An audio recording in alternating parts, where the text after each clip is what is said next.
कहानी की शुरुआत होती है एक लड़के गोंग जू योंग से, जो कि आज अपने नए घर में शिफ्ट हो रहा था। उसके साथ उसके दो दोस्त ग्योंगवू और ब्योंगहुन होते हैं, जो कि जुयोंग का सामान शिफ्ट करवाने में मदद कर रहे थे। तभी मजाक मजाक में वो जुयोंग के ऊपर सामान फेंकता है, जिससे वो सभी रोड पर गिर जाता है। इसके बाद जुयोंग उन्हें उठाने लगता है। तभी उसे एक ड्राइंग मिलती है, जो कि उसी ने बनाई थी, लेकिन उसे याद नहीं होता कि ये उसने कब बनाई। और तभी उसे सामने से आती हुई एक लड़की दिखती है। जुयोंग को पहली नजर में ही उससे प्यार हो जाता है। तभी उसे होश आता है कि वो तो रास्ते में बैठा हुआ है। जुयोंग तुरंत ही रास्ते से हटता है और वो लड़की बिना ध्यान दिए यहाँ से चली जाती है। अब अगली सुबह जुयोंग के पास उसके दोस्त की कॉल आती है, जो कि उसे बताता है कि उठ जाओ, आज नए स्कूल के पहले दिन ही तू लेट हो गया है। जुयोंग हड़बड़ी में उठता है और कहने लगता है कि मॉम, आपने मुझे उठाया क्यों नहीं। तभी उसे याद आता है कि अब तो वो अपने नए घर में अपने मॉम डैड से दूर शिफ्ट हो गया है।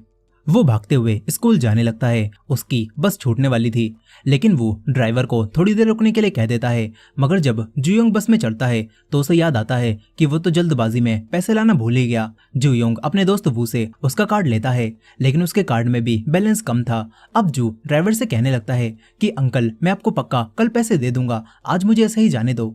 लेकिन बस ड्राइवर नहीं मानते और कहते हैं कि रास्ते से हटो, दूसरों को भी अंदर आने दो। तभी जू देखता है कि वही कल वाली लड़की उसके पीछे खड़ी है। वो लड़की अब जू को देखती है और उसकी तरफ से भी पे कर देती है, जिससे जुयोंग अंदर आ जाता है।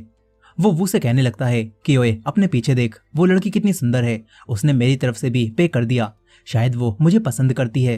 अब तभी बस एक झटके के साथ चलती है और जो गिरता हुआ डायरेक्ट उसी लड़की का कॉलर पकड़ लेता है। उसे जैसे ही इस बात का एहसास होता है तो तुरंत ही जू उस लड़की से माफी मांगता है। वो लड़की जुयोंग से कुछ भी नहीं कहती। इसके बाद इनके स्कूल में जब जुयोंग के टीचर इन्हें पढ़ा रहे थे तो तभी उसका दूसरा दोस्त ब्योंग उसके पास मैसेज करके कहने लगता है कि यार, ये सर तो कितना पका रहे हैं, लंच में वो की क्लास में चलेंगे। जू भी मान जाता है। वहीं दूसरी तरफ हम वो की क्लास को देखते हैं, जिसमें वही लड़की भी पढ़ती है। वो अपनी क्लास में आराम से सो रहा था। तभी जुयोंग और ब्योंग यहाँ पर आते हैं। ब्योंग अपने मुंह से बदबूदार डकार छोड़कर वो की नींद खराब कर देता है। यहीं अब इनके पास इनका चौथा दोस्त मिन भी आ जाता है। अब इसके बाद ब्योंग मिन के ऊपर भी बदबूदार हवा छोड़ता है। जुयोंग को ये सब करवा कर काफी मजा आ रहा था, लेकिन तभी उसकी नजर पड़ती है यहाँ पर बैठी हुई उसी लड़की पर। इस लड़की का नाम जारिम होता है। जुयोंग उसे देखकर शर्माकर तुरंत यहाँ से निकल लेता है। जारिम के साथ उसकी दो दोस्त मिंजी और आरम भी बैठी होती हैं। वहीं पर बाहर जू के दोस्त उस पर हंसने लगते हैं, क्योंकि जू उनसे कह रहा था कि उसे जारिम से पहली नजर में ही प्यार हो गया है। जू कहता है कि शायद हमारी किस्मत में ही एक होना लिखा है। मैं उससे एक ही दिन में कितनी बार मिल लिया, और तो और उसने मेरी तरफ से बस में किराया भी दिया था। जू खुश होने लगता है, लेकिन उसके दोस्त उसका मजाक बनाते हुए कहते हैं कि दिन में सपने मत देख, ऐसा कुछ भी नहीं होने वाला। अब स्कूल के बाद जुयोंग वो के साथ कहीं पर जा रहा था तो तभी इन्हें जारिम दिखती है, जो कि पास ही के अपार्टमेंट में रहती थी। जुयोंग ये देखकर कहने लगता है कि देखो, मैं सही था, हमारी जिंदगी में ही मिलना लिखा है, तभी तो वो मेरे घर के इतनी पास रहती है। लेकिन वो कहता है कि अबे आशिक, इस लॉजिक से देखें तो मेरा घर जारिम के काफी ज्यादा करीब है और मैं उसकी क्लास में भी पढ़ता हूँ, यानी कि वो मेरी होगी। तभी जू कहता है कि चलो देखते हैं, अगर वो कल मुझे 8:30 बजे मिली तो समझ जाना हमारा मिलना किस्मत में लिखा है। और फिर अगली सुबह ठीक 8:30 बजे जारिम इन दोनों के सामने बस स्टॉप पर आ जाती है, जिससे जू दोबारा कहने लगता है कि हमारी किस्मत में मिलना लिखा है। मगर वो कहता है कि तू यहाँ पर 20 मिनट से खड़ा होकर उसका इंतजार कर रहा था, ये किस्मत नहीं है। इस पर जुयोंग कहता है कि चलो देखते हैं, अगर उसने स्नैक बार से मेरे जैसा स्नैक खरीदा तो हमारी किस्मत में मिलना लिखा है। लेकिन जारिम कोई दूसरी ड्रिंक खरीद लेती है। इस पर जुयोंग दोबारा से कोई ना कोई वजह बनाकर ये कहने लगता है कि हमारी किस्मत में पक्का मिलना लिखा है। इस सबसे अब वू को काफी गुस्सा आता है। तभी यहाँ पर ब्योंग आ जाता है, जिसने वही ड्रिंक खरीद रखी थी जो ड्रिंक जुयोंग के पास थी। इसके बाद जुयोंग स्कूल के बाहर खड़ा होकर ये कहने लगता है कि अगर जारिम स्कर्ट पहनकर बाहर आई तो समझ जाना हमारी किस्मत में मिलना लिखा हुआ है। ये सब सुनकर वो कहता है कि फिर तो तू ये भी कह देगा कि अगर जारिम सांस लेती है तो तुम्हारी किस्मत में मिलना लिखा है। अब तभी जारिम अपनी दोस्तों के साथ बाहर आती है, जिसने स्कर्ट नहीं पहनी थी। इसके बाद ब्योंग आता है, जिसने स्कर्ट की तरह अपनी जैकेट पहन रखी थी। वो कहता है कि तू इसे ही डेट कर ले, शायद तुम दोनों की किस्मत में मिलना लिखा हुआ है। अब इसके बाद गेम सेंटर में जुयोंग ये सोचता है कि शायद उसकी किस्मत में जारिम नहीं है। तभी वो उससे कहता है कि अगर तू उसे पसंद ही करता है तो तुझे उससे बात करनी चाहिए, लेकिन जू के पास जारिम से बात करने की कोई वजह नहीं थी। तभी वो उसे याद दिलाता है कि तुम्हें जारिम की बस फीस भी तो वापस करना है ना, जो उसने उस दिन तुम्हारी तरफ से दी थी। ये बात याद आते ही जू तुरंत ही जारिम के पास जाने लगता है। तभी वो कहता है कि अबे आशिक, तुझे पता भी है जारिम का अपार्टमेंट नंबर क्या है। जू को ये बात नहीं पता थी, इसीलिए अब वो उसे कहता है कि तुम उसकी क्लास में हो, क्या तुम उससे दोस्ती करके मुझे उससे मिलवा सकते हो। वो ये सब करने से पहले मना करने लगता है और कहता है कि तुम्हें खुद ही पहले ट्राई करना चाहिए। अब इसके बाद अगले दिन बस स्टॉप पर जारिम जब खड़ी होती है तो जूयोंग कहता है कि आज से नहीं, मैं अगले दिन से ट्राई करूंगा। फिर अगले दिन वो अपने घर से जारिम को आता हुआ देखता है। जूयोंग जारिम के सामने जाने की कोशिश करता है, लेकिन जारिम पहले ही आगे निकल जाती है। अगले दिन दोबारा जू उसका पीछा करता है, लेकिन जैसे ही जारिम पीछे मुड़ती है तो वो छुप जाता है, मगर तब भी जू का बैग साफ दिख रहा था। फिर अगले दिन दोबारा वो जारिम का पीछा करता है। जारिम समझ जाती है कि कोई रेड जैकेट में उसका पीछा कर रहा है। जारिम पीछे मुड़ती है तो जू दोबारा छुप जाता है, लेकिन उसके पैर साफ दिख रहे थे।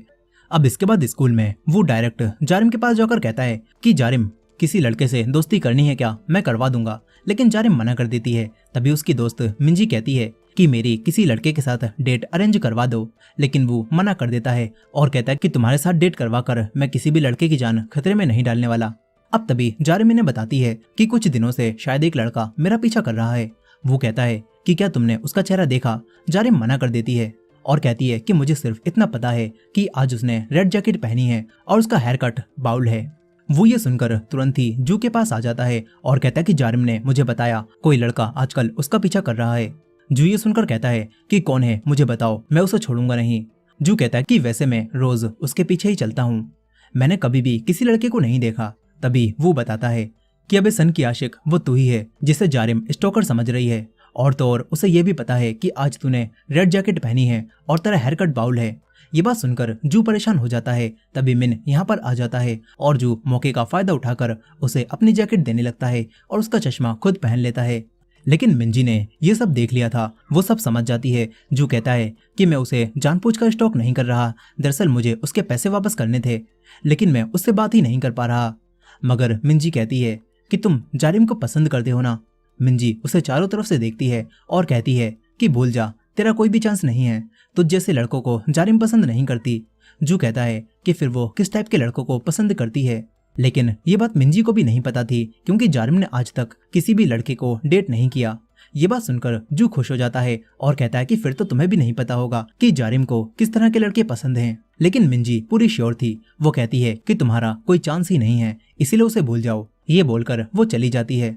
मिन भी सब समझ गया था कि जू अभी अपनी जैकेट देकर उसे फंसाने की कोशिश कर रहा था, इसीलिए वो अपना चश्मा वापस लेता है और कहता है कि तुझे ये जैकेट कभी भी नहीं मिलेगी। ये बोलकर वो यहाँ से भाग जाता है। अब इसके बाद वो जू से बोलता है कि कल ही उसके पैसे वापस कर देना, जितना लंबा तुम इसे खींचोगे ये चीज उतनी ही मुश्किल होती जाएगी।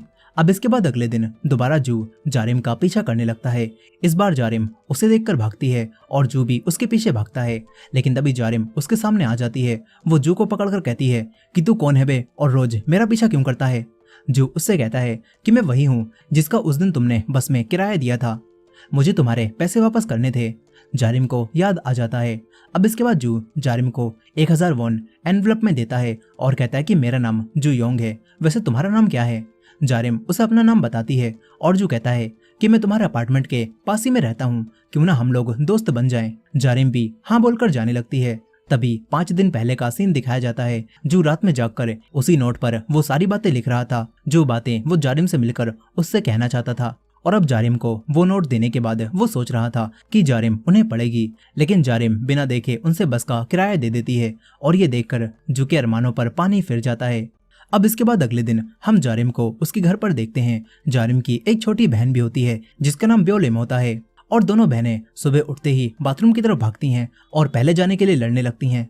वहीं दूसरी तरफ जूयोंग परफ्यूम लगाकर तैयार हो रहा था और सोच रहा था कि आज तो मैं जारिम से अच्छी दोस्ती करके ही रहूंगा। इसके बाद जू और वो दोनों जारिम के साथ बस स्टॉप तक जाने लगते हैं। रास्ते में जू बार बार वो से जगह बदलकर कुछ कर रहा था। इसके बाद जैसे ही ये लोग बस स्टॉप पर पहुंचते हैं तो जू जारिम से उसका फोन नंबर मांगता है और जानबूझकर अपना फोन गिरा देता है। जैसे ही जारिम उसे उठाने झुकती है तो जू उसके ऊपर कैंडीज की बारिश कर देता है और बताता है कि आज वाइट डे है और मैंने तुम्हारे लिए ये सब प्लान किया था, अपने बैग को भी चेक करो। जारिम देखती है कि उसके बैग में भी कैंडीज मौजूद हैं और ये सब जू ने रास्ते में चलते हुए जारिम के बैग में डाली थी। जारिम ये सब देखकर खुश नहीं होती और जू को बिना नंबर दिए फोन वापस करके बस में चढ़ जाती है। फिर स्कूल में जारिम की दोनों दोस्त इतनी सारी कैंडीज देखकर पागल हो जाती हैं। यहीं पर मिंजी कह देती है कि बेचारे जूयोंग को ये बात भी नहीं पता कि तुम्हें कैंडीज पसंद नहीं है। ये बात सुनकर जारिम कहती है कि तुम्हें कैसे पता ये कैंडीज मुझे जू ने दी हैं। मिंजी बात संभालने की कोशिश करती है, लेकिन जारिम समझ जाती है कि वो जू मुझे पसंद करता है और उसने ये बात सबको बता दी है। वो उठकर चली जाती है। वहीं पर जूयोंग अपने दोस्तों को बता रहा था कि कैसे उसने जारिम को कैंडीज दी थी। तभी मिंजी उसके पास भागती हुई आती है और बताती है कि मेरी गलती की वजह से जारिम को पता चल गया है, तुम उसे डेट करना चाहते हो। लेकिन जू कहता है कि अच्छा ही हुआ। मिंजी उसे समझाने की कोशिश करती है कि तेरा कोई चांस ही नहीं है।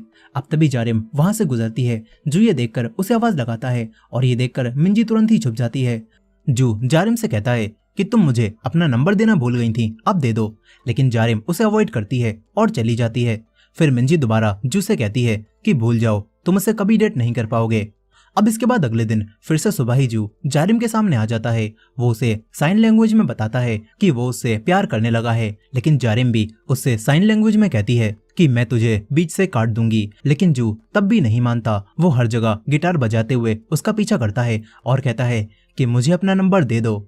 जारिम भी गुस्से में आकर उसका गिटार फेंक देती है, लेकिन उससे जू के हाथ में चोट लग जाती है। जारिम उससे माफी मांगती है और कहती है कि तुम्हें ज्यादा तो नहीं लगी ना, मुझे दिखाओ। जो उसे अपना हाथ दिखाता है जिस पर उसने लिख रखा था कि मुझे अपना नंबर दे दो। जारिम गुस्से में जाने लगती है। वो से कहती है कि इसे मेरा नंबर दे देना। वो अब जूयोंग को जारिम का नंबर सेंड कर देता है, लेकिन जू को काफी गुस्सा आता है क्योंकि उसे खुद ही जारिम से बात करके नंबर लेना था। अब इसके बाद जू एक डॉक्टर के पास आता है और बताता है कि मुझे एक बीमारी हो गई है, मैं उस लड़की से अपनी फीलिंग्स शेयर ही नहीं कर पा रहा। डॉक्टर उसे मारकर भगा देते हैं।